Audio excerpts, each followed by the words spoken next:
우리 교과서를 보면 뭐만 하면 자본주의 탓을 하죠. 그냥 사회 문제가 있으면은 전부 다 뭐 사회 갈등, 빈부격차, 환경 오염, 인간 소외 현상, 대중문화가 천박해지는 거 이런 거 다 자본주의가 만든 거라고 하잖아요. 이런 사소한 공격들 하나하나 방치하다 보면은 그게 정부 권력 비대화의 명분을 주는 거고, 아직도 사회주의적 마인드를 못 버리고 있는 진보 정치인들이 제2의 경제 민주화, 제2의 소득 주도 성장 들고 나와서 또 우리를 골치 아프게 만드는 거거든요. 그래서 사실 자본주의를 방어하는 것만큼 중요한 전선이 없어요. 오늘은 제가 아주 사랑하는 어떤 책 한 권을 같이 읽으면서 자본주의를 향한 대표적인 공격 3가지에 우리가 어떻게 성공적으로 반박할 수 있는지를 한번 살펴보려고 해요. 자본주의는 물질 만능주의의 원흉이다. 자본주의는 인간의 약간 내면적이고 정신적이고 형이상학적인 욕구들에 대해서 전혀 관심이 없고 완전히 물질 만능주의적이다, 이런 비판이 있죠. 인간의 삶이라는 게 먹고 마시는 게 전부가 아닌데 자본주의는 철저하게 외형적이고 물질적인 것만 쫓는다. 그래서 인간 소외 현상이 심화되고 돈의 노예가 되고 뭐 블라블라 이런 거죠. 그래서 결론은 인간은 행복을 잃었다. 자유주의는 전적으로 인간 행위에 관한 주의 주장이다. 결론적으로 말하면 자유주의는 인류의 외부적이며 물질적인 복지를 증진시키는 것 이외에는 관심이 없다. 이 책의 저자는 이렇게 솔직하게 인정을 하고 있어요, 대놓고. 자본주의는 인간의 물질적 풍요를 약속하고 어떻게 하면 사회가 번영해야 하는지에만 관심이 있다 이거죠. 맞는 말이죠. 사실 물질적 풍요가 인생의 전부가 아닌 것도 사실이죠. 돈만 많다고 다 행복하겠어요. 자본주의는 풍요와 번영을 약속할지언정 사람들 내면의 풍족함까지 채워주지는 못해요. 근데 여기서 잠깐, 그러면은 자본주의 말고 다른 어떤 경제 시스템이나 정치 철학 아니면 어떤 사회 정책 이런 것들은 개인의 내면까지도 건들 수 있어요? 예를 들어 뭐 자본주의 말고 사회주의 국가를 건설하거나 자본주의에다가 사회주의를 조금 섞거나 하면은 개개인의 마음까지 따뜻해지고 행복해질 수 있는 거예요? 뭐 인간 소외 현상을 뜯어고치자, 자본주의를 손봐야 한다, 이런 의견들의 구체적인 아이디어를 뜯어보면은 다 가난한 사람들 돈 주자, 돈 빌려주자, 뭐 할인해주자, 그럼 주택 지원해주자, 이런 거잖아요. 다 물질적인 거 아니에요? 예끼놈 정부가 주택 마련해주고 건강보험 챙겨주고 하면은 거기서 행복의 토대가 나오는 것이요.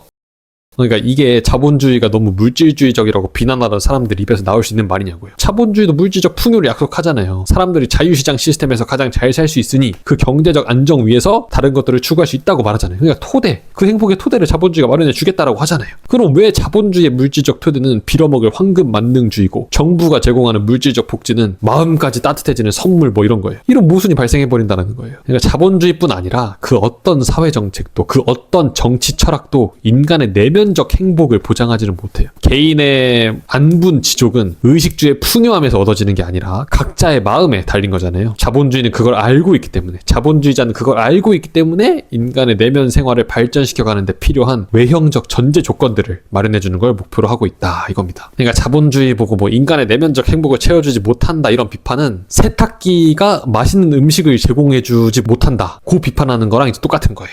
자본주의는 너무 합리성만 추구한다. 한마디로 자본주의는 너무 T다 이거죠. 너무 사실적이고 너무 팩트 중심적이고 냉철하다 이거야. 근데 이게 우리 선량한 F 감성을 극한까지 끌고 가는 반자본주의자들의 심장을 찌른 거지. 예를 들면 정부가 가난한 사람들을 도와주고 하는 게 어떤 효과가 있는지, 얼마나 빈곤 개선에 효과가 있는지 뭐 이런 걸 분석하고 실효에 따라서 돕든지 말든지 이렇게 해야 되는데, 아무리 실효가 없다고 한들 어떻게 사회가 가난한 사람들을 그냥 내버려둘 수 있는 거죠. 피도 눈물도 없는 인간들이랑 살아가기 정말 힘드네요. 바로 이렇게 박아버린다 이거죠. 인간은 사실 항상 이성적으로 행동하고자 하는 존재예요. 바느질을 하는 사람은 손가락에 바늘이 찌르지 않도록 조심을 할 거고, 철길을 건너는 사람은 기차가 오는지 안 오는지를 잘 보고 기차가 올 것 같은 때는 안 건너려고 하겠죠. 이성적 행동. 근데 이런 이성적 행동이 이 사회정책의 영역으로 향할 때는 이게 아예 마비가 되는 종자들이 있어요. 최저임금을 올리면 사람들의 생활 수준이 좋아지겠지? 지금 일하고 있는 사람들 그냥 다 부자 되고 앞으로 일할 사람들 더 잘 살게 되겠지? 여성가족부를 설립하고 거기다가 뭐 돈을 쏟아 부으면은 여성의 지위가 향상되겠지? 남녀가 더 평등해지겠지? 그냥 일단 정부가 뭔가 법을 만들고 정책을 입안하고 돈을 잔뜩 쓰면 될 거라고 믿어버리는 거죠. 근데 세상사가 그렇게 쉽나요? 인생은 원래 고난과 고통의 연속이잖아요. 모든 종교의 내용도 사실은 결국 그 고통의 문제를 인정하고 씨름하는 거잖아요. 삶이 그렇게 힘들고 내 마음대로 되는 게 없고 원하는 걸 얻기 위해서는 대가를 꼭 치러야만 하고, 카르페 디엠 마인드로 살면은 지금 당장은 행복해도 결국 나중에 쓰라리잖아요. 지금 내가 고통을 견디고 무언가 의미 있는 일을 해야 나중에 더 나은 삶을 살 수 있잖아요. 그러니까 공공정책의 영역으로 간다 하더라도 이런 법칙이 달라지진 않는다는 거죠. 사회 정책 역시도 마찬가지 이런 마찬가지 이치가 적용이 된다라는 거예요. 정부가 국민에게 공공연하게 약속하는 혜택들은 그냥 온전히 공짜인가요? 정부는 원하는 걸 얻기 위해서 대가를 안 치러도 돼요? 그냥 정부가 귀찮은 일 다 해주고 우리한테 돈 많이 주고 이러면 아무 문제 없이 모두가 잘 살게 되고 풍요로워지고 이런 거예요? 그럴 리가 없잖아요. 조금만 생각을 해보면은 이성적으로 생각해야죠. 국가도 정부도 다 똑같아요. 입에 단 음식은 몸에 안 좋고 인기 없고 쓴 약을 먹어야 건강해진다라는 거예요. 그러니까 자본주의자들은 이 사실을 알고 개인이 자신의 경제적 자유를 책임지고 정부의 어떤 돈 살포나 이런 거에 기대하지 않고 이 세상에 도깨비 방망이는 없다. 모두가 스스로 열심히 돈 벌고 저축해서 경쟁하면서 부유해져야 한다라고 주장을 하는 거죠. 자본주의는 특정 계급의 특수한 이익만을 중시한다? 자본주의는 부자들한테 유리한 이데올로기라는 인식이 널리 퍼져 있어요, 사실. 자본주의와 빈부격차, 이게 사실상 동의어고, 따라서 자본주의를 옹호한다는 건 곧 빈부격차를 옹호한다는 거다. 부자들의 떵떵거리는 현 상태를 계속 유지하고 싶은 사람만이 자본주의를 옹호한다. 근데 사실 이것만큼 말도 안 되는 게 없다 이거예요. 자유주의는 언제나 특정 집단이 아닌 전체를 위하여 좋은 것이 무엇인지 생각해왔다. 자유주의는 모든 이의 복지를 증진시키고자 한 최초의 정치적 운동이다. 자본주의는 모든 사람의 경제적 자유를 주장하고 사유재산권 침해에 반대하죠. 이 절대 원칙은 문자 그대로 모든 사람에게 평등하게 적용되는 거예요. 이게 정말 원래 그런 거고 별로 대단해 보이지도 않고 당연해 보이는 분들도 있겠지만 자본주의 이전 사회를 한 번만 생각해 보세요. 모든 사람이 경제적으로 자유롭게 이윤을 추구하고 자신의 소유를 최대한으로 인정받기 시작한 게 그렇게 오래전 일이 아니에요. 자본주의 이전 사회는 신분사회, 철저한 계급사회잖아요. 뺏는 자와 빼앗기는 자, 노동하는 자와 그 노동의 산물을 누리는 자가 국가 공인 계급으로 나눠져 있었잖아요. 그걸 박살낸 게 자본주의라니까요. 모든 사람의 자유로운 경제활동과 사유재산권 보호, 이것보다 더 보편타당하고 평등한 시스템이 어딨어요. 요즘 핫한 관세 문제만 봐도 답이 바로 나와요. 관세나 이런 각종 보호정책으로 특정 산업, 특정 집단을 보호해야 한다고 주장하는 건 반자본주의 좌파들이에요. 그러니까 트럼프가 관세 주장한다 뭐 이런 얘기 하지 말고 트럼프도 좌파인 거예요. 그러니까 자본주의자는 오히려 어때요?